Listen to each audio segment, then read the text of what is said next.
Time now for your forewarned weather with Garrett James.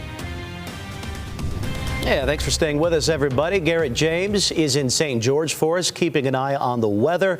What's it looking like out there, Garrett?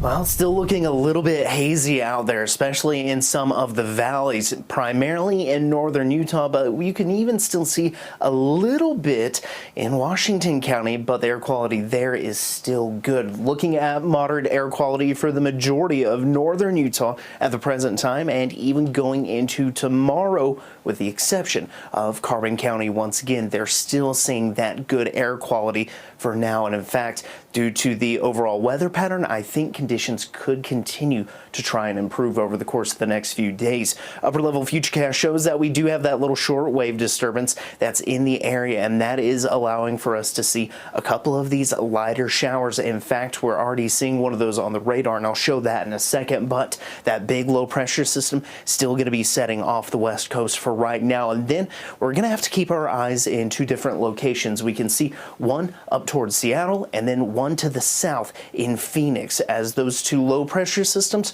do look to cool down portions of the state and provide additional precipitation chances. Now, those will eventually kind of skirt around each other, so to say, but they will eventually be clearing the area right around the time we get to about Christmas Eve. And then we can see what looks to be another big low pressure system out in the northern Pacific by the beginning of next week that we'll be keeping our eyes on. We can see on the radar there is a little bit of precipitation out there.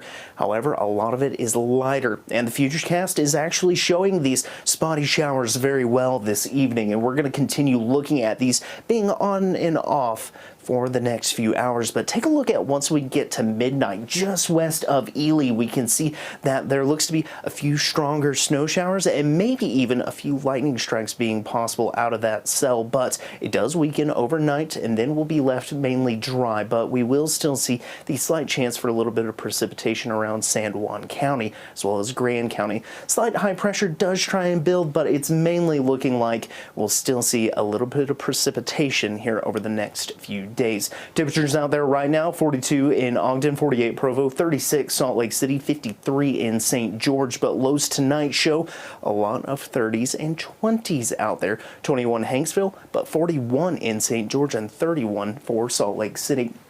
Tomorrow's highs: 38 Wendover, 49 Delta, 53 for Beaver, then 48 in Hanksville, 42 for Evanston. For the Wasatch Front, hazy conditions on Thursday and Friday, but scattered rain and snow possible by the weekend, with temperatures falling into the 30s. St. George, on the other hand, looking at slight precip chances through the weekend, and by the beginning of next week, conditions look drier but cooler.